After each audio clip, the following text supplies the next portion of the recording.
Hey everybody, Lady Cheryl here. Welcome back to my channel. And if you're new, I hope you subscribe, share my video if you can.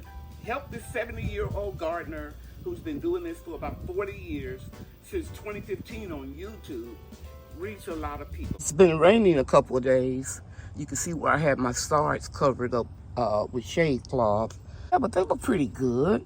I'm going to transplant some of them today. You can see the curly kale is extremely root bound. And so it's time. Yeah, we got to get these in some soil. So I just broke it in half, as you can see here. Made a hole down in here like I did the other one.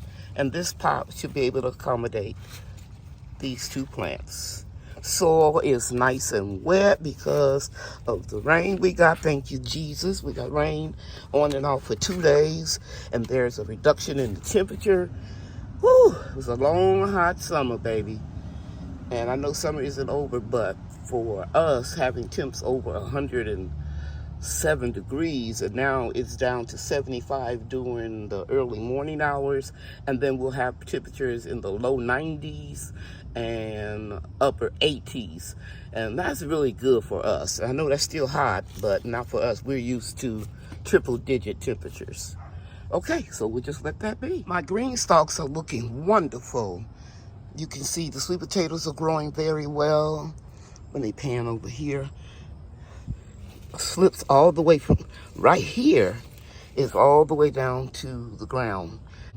Anywhere the seeds germinated and died, I'm gonna put more seeds in here. In the empty spaces in the green stalks, I'm gonna put ruby queen beets, Detroit dark red beets, and some golden beets. Guys, some of the seeds I started under a shade cloth in triple-digit temperatures did well, and some didn't. Okay, but you live and you learn. Here's my favorite green. It's a mustard spinach.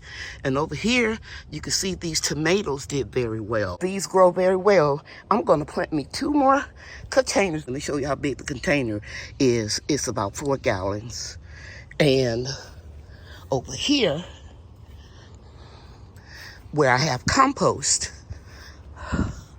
the reason why I'm out of breath is because I was digging up some of this compost, and I'm gonna put it into these 2 containers, and then I'm gonna plant that mustard spinach. I'll be back. I misspoke. I said this was compost. It's compost and reclaimed potting mix. Now what I'm going to do, I'm pushing the soil around the edge, and I'm going to sprinkle my seeds, and then I'm just going to lightly pick up a little soil and cover this. Mustard spinach greens are very tender. They are frost tolerant. You get the flavor of the spinach and the mustard greens together. After I put the soil on top of the seed, just a little, I pat it down, with the palm of my hand, like this. I pat it down. Same thing over here, okay? But what I want to bring to your attention is mustard seeds can last a long time. I purchased these in 2022, and as you can see, they germinated over here. And because they have a nice little shallow root system, I'm going to grow some hydroponically. So I'll probably start some of these today. I got enough in the package because the mustard seeds are very, very small, as you know from the Bible. If you just have the faith of the mustard seed and believe that God will deliver, you don't have to have a lot of faith, just a little faith. Okay, I'm sorry, I don't mean to be preaching, but I'm going to start some of these inside. Oh, one more thing I want to tell you. Here's a pearl from Lady Cheryl. They're frost tolerant, and these mustard tender spinach greens are considered brassicas, so they can handle cold weather. And that's basically what I'm planting now, is what can handle cold weather. In these 2 containers, I did the same thing that I did with the mustard spinach, except these are giant red mustard greens. The seeds came from Botanical Interest in 2022. They are considered brassicas. They are also frost tolerant. And it only takes about 20 to 40 days before you can start harvesting them. Here is the perpetual spinach and marigolds that I planted seeds in 107-degree weather. I covered them with an insect netting. You can see something got in here anyway, but they're doing good. And the reason why I'm bringing this up is because the little bitty small marigolds, I just want to share with you that they are easy to dig up and put them someplace else. So I will be putting some of them in the garden beds. Going forward, I'm going to take what I learned growing seeds in triple-digit temperature, because I'm 70 years old and I'm getting a little too old to be working in the heat so hard. So I'll take what I learned, and moving forward, I know not to plant green beans in the heat. You see they scorched over there. Let's go closer. When I took the shade cloth off, we'll probably still get some. However, I'm just going to plant what I know will survive, like sweet potatoes. Isn't she pretty? Let me go back out. Isn't that gorgeous, guys? And for my new gardeners, these leaves taste very good, sauteed with a little garlic. I am proud that my garden survived without a greenhouse that I was accustomed to moving things in. So you can do it. Don't let nothing stop you. Just keep trying.